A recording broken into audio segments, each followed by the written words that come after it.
Hey Rachel, it's good to Hello. have you today.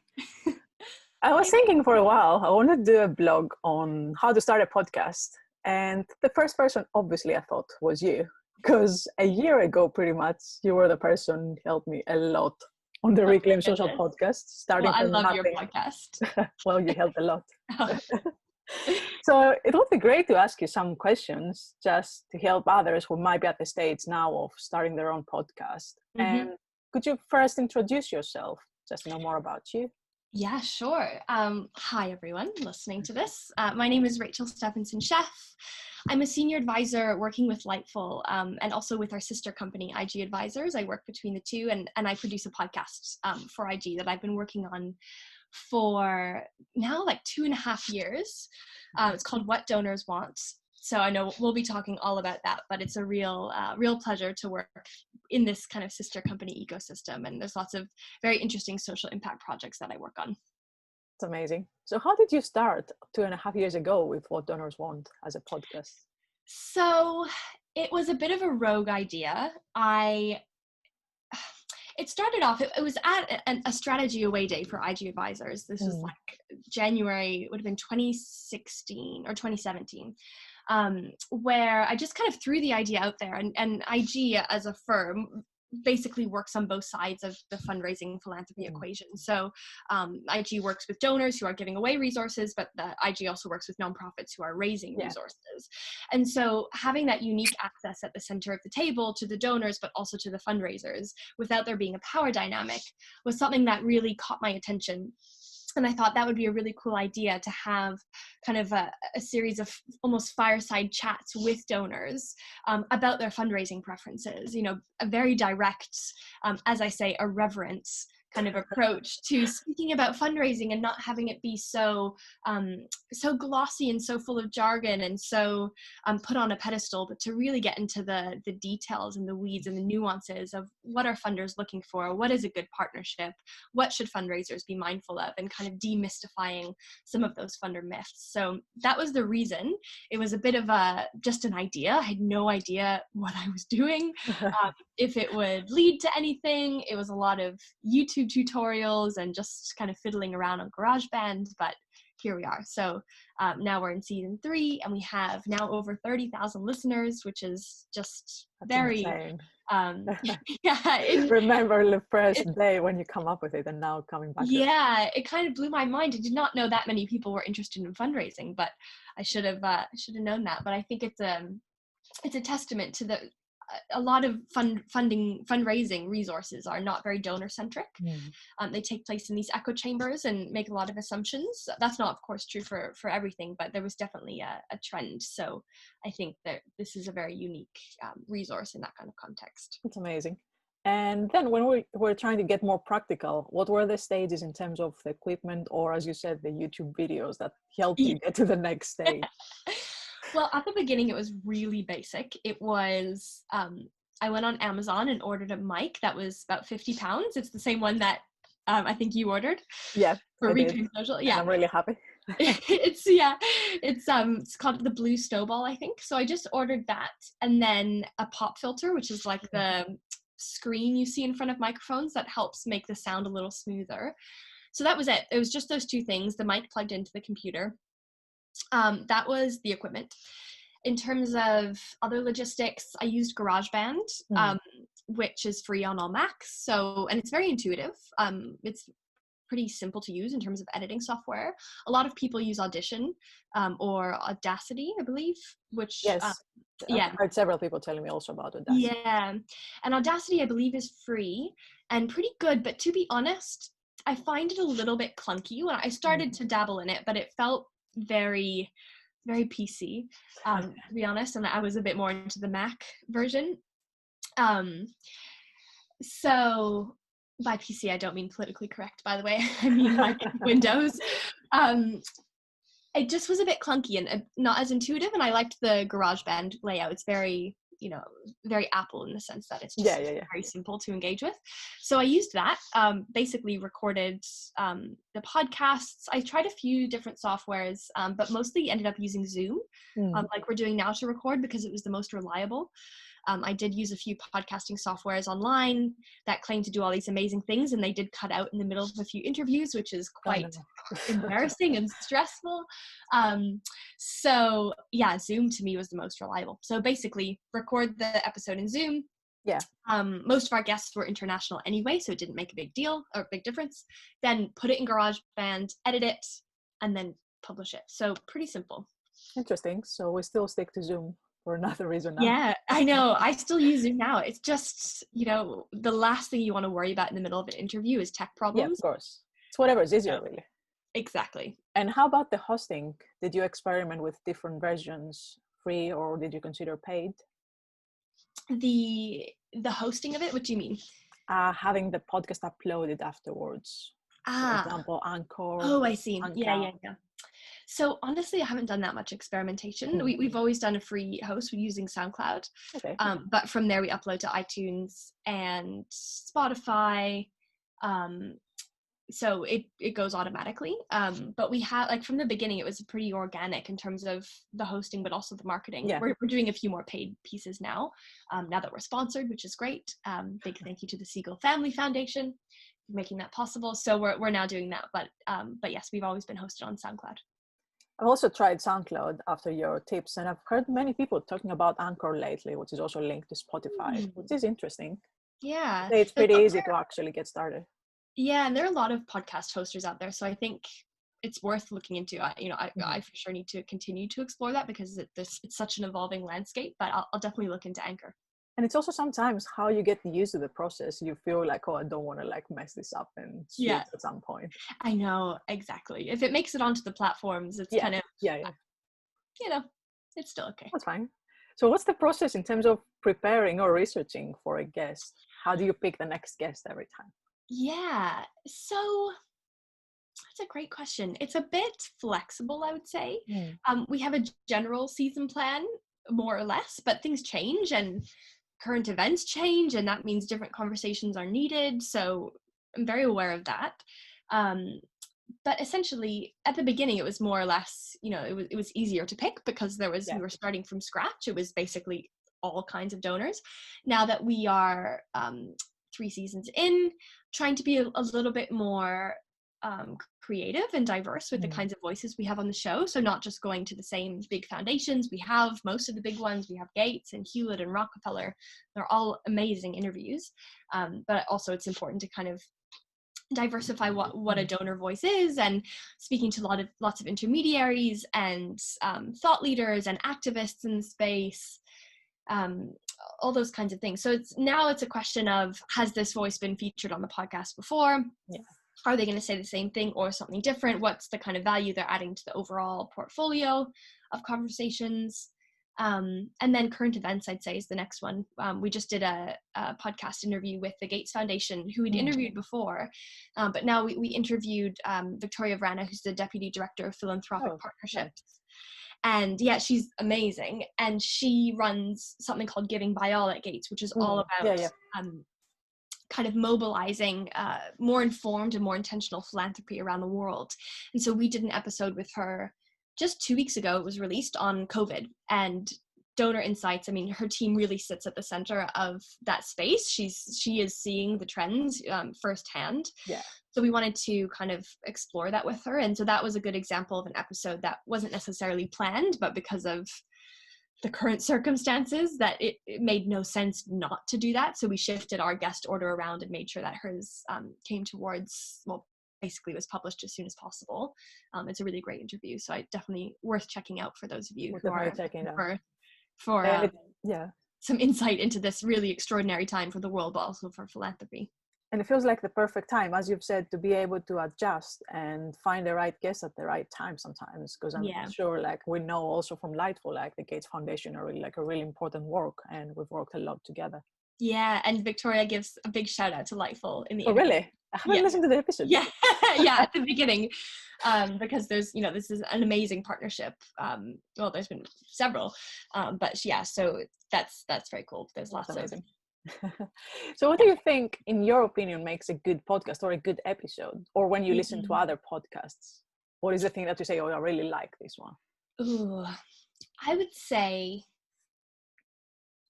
I do love podcasts. And what makes a good one? I guess it depends, because there's so many different topics. But I would say having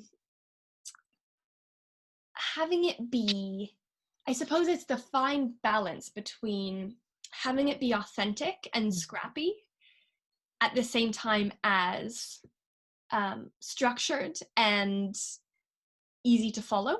Yeah. So if it's way too long and if it's just a whole bunch of tangents, because of course podcasts are mostly conversations. Yeah. Sometimes they're more news show-esque, but a lot of the time they're conversations. And if they're too rambly, you kind of, you lose your track of thought. And if it's too long, you kind of tune out. But if it's almost too produced, then it doesn't feel like an intimate behind the scenes view into something. And I think that's where podcasting really has its value, has its ish. So I think it's the balance. It's, providing that intimate behind the scenes view and kind of feeling that human connection to whomever is in your headphones, and kind of enjoying that scrappiness at the same time as trusting that they know what they're doing. The conversation will get to the right place. You won't have to listen forever, and you can relax into that. Yeah, I totally agree. And it feels sometimes like the podcasts that actually understand the listeners and how they do listen to podcasts. For example, a few months ago, we would mostly listen to them while commuting. Yeah. So you need to also be aware, like, the time that someone listens to that and what they want to hear from that. Totally. And I think it's a really good point. And it's really important to remember when editing. Because at the beginning, I tend to err on the side of perfectionism, which is not great, especially with editing, because there's always more things to edit, always more pauses to take out, or breaths to take hours. Soften. You can get down a rabbit hole if you're not careful. And the thing that I had to remind myself is that, always for most things, but especially for podcasting, done is better than perfect. And as you say, people often listen while they're doing something else, while they're commuting, folding the laundry, cooking, whatever that is. And so they're not probably going to pick up on some of those small details. If there is a pause that, is less than ideal, or if there is a transition that doesn't sound as smooth as you want it to, of course, it would be nice if it did, but don't worry about it. People are listening while they're in the tube, at least in normal times. Yeah, which is also something to consider now, because there's no commuting. It's probably cleaning, cooking, or doing something else. Yeah. For me, it's cooking, for sure. And especially risotto, because it takes so long. You just stand at a stove and stir it for like 3 hours. And that's when I've been getting my podcasting in. I've been making a lot of risotto recently. Amazing. So why do you think podcasts got so successful the last, especially couple of years now? We've seen from experimenting with it, probably the time you were starting, it's more like the stage that people start understanding how it works and just a little bit going into it. And then now everyone is like, I want to start a podcast. Yeah, I know. It is the thing. It's the medium du jour, that's for sure. I think it's a few things. I guess it's, it's definitely in line with the trend of taking media, broadcast media, and bringing it into your personal domain. Now you don't go to the movie theater, you watch Netflix on your computer, on your phone. Like, the engagement is like here. And that's true for television, it's true for movies, and it's true for radio, aka podcasting now. And not that radio doesn't exist, but I think that it's very much in line with that trend of changing the way that we consume media and stories and content. And I think, not that I'm an expert on the history of podcasting, but what I remember is that the podcast Serial was a big turning point for the podcasting industry. It's the murder mystery show. If you haven't listened to it, do, for anyone who's watching this. It is really good, especially season 1. But that took something that's so intangible, a murder mystery, kind of an unsolved case. And it's the process of a reporter going in and kind of digging in some new evidence, and it had some real life implications as well. And I think that's a really good example of what podcasting is. It's taking something that feels intangible and distant and making it intimate and personal. and creating that relationship between the listeners. So I think that's why it's so popular. It's, most of the good podcasts do that. That's certainly what I try and do with What Donors Want, but it's taking something that feels intimidating and institutional and making it relatable and human. Or they take, it's my dad wrote a porno or something. Yeah, exactly. It's almost performance. I actually listened to a musical podcast, I believe, called 36 Questions. Maybe the number was different. But that was really interesting. It was an entire musical with very famous people in it, written for the podcast medium. So, amazing idea. Yeah. So when it comes to charities thinking of starting their own podcast, what would be your number one tip? One thing they should keep in mind? Yeah, I guess I would say be really clear about the strategic value that it's bringing your organization, because it does take a lot of time and effort. Yeah. It's sure on one end, anyone can start a podcast. You just need a mic and a computer and you could babble on for ages. So it's, on one hand, it's easy and relatively frictionless to do. On the other hand, if you're starting a podcast on behalf of an organization like a charity, that is a whole other ballgame. You're going to need a nice logo. You're going to need to get approval before anything goes live. You're representing something much larger. So the effort that goes into putting it out in the world has many more considerations and kind of potential bottlenecks or gatekeepers or input required to make it a success. So not to discourage anyone, because I think it's a really powerful tool, but I would make sure you're really clear on what success looks like for you. Yeah.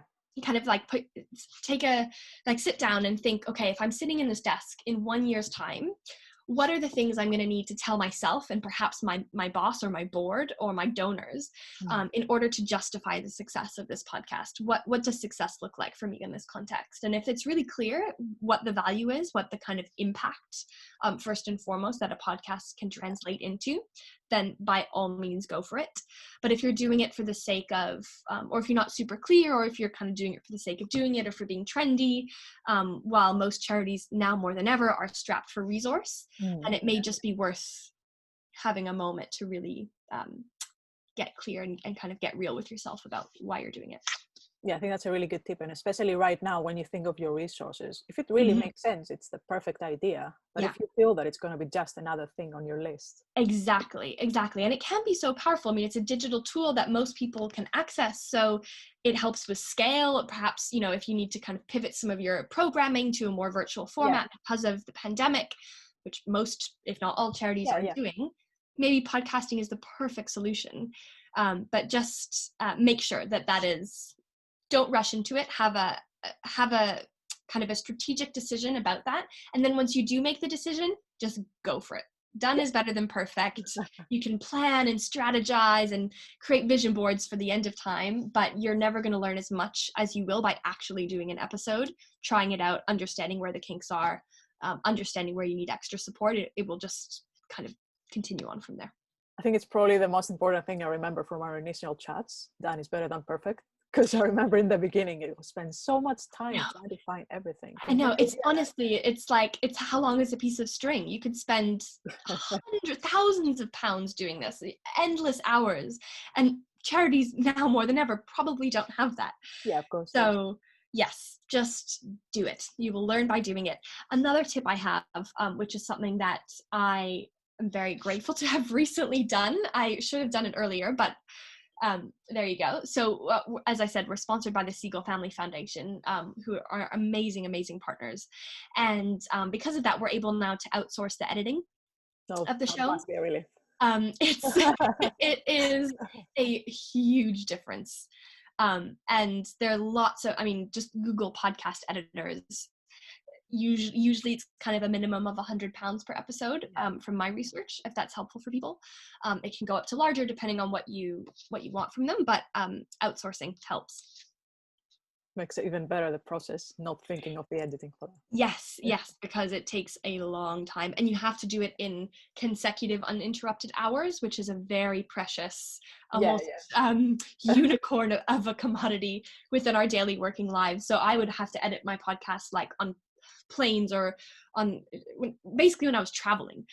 It was the only time I found that there was no distractions or trains or whatever that was. So yes, if you do have to edit it yourself, make sure that you really protect that time, because if you have Slack notifications coming in on your screen, then you forget what you're listening to and you can't edit as well. So it's important to. I know that struggle. Yeah. And last question. Yeah. Do you ever stop hating your own voice when you listen to it? Oh my God, never. Every time I talk to someone having a podcast or talking a lot, they're like, I can't listen to my voice still. No. Honestly, it's horrible. And you're right. It's universal. You kind of have to get over it. Yes, no, I think it's just a common human trait, but I'd say I've learned a lot about the skill of interviewing.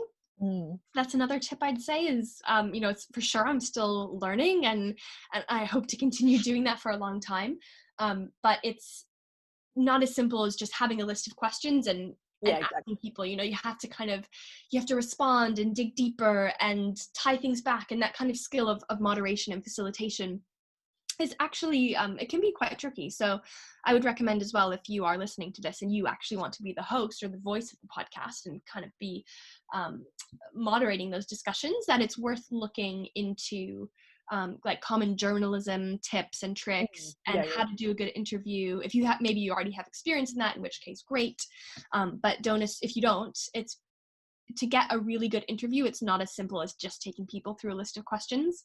It's a little bit more nuanced than that. So definitely take a little bit of time to do some research. It's a good skill when you get more experience to it. And you see the difference from the first episode, like when you get more accustomed to that. Totally. Oh my God, I'm so embarrassed for anyone listening to that first episode. Although it is a great one. The interview itself is great. Myself, I have a lot about interviewing. I will continue to, but yes, it is important to kind of understand how to massage the conversation. Definitely agree.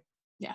Well, thanks so much, Rachel. Pretty sure you answered all my questions and probably more than what I planned ahead, but it's very important because it's something that's now more relevant than ever. And as you said, it's probably a good time if you think that taking your services online and all your digital experience now for charities to think what they want to do with starting a podcast. Yeah. I'm sure that will be very useful.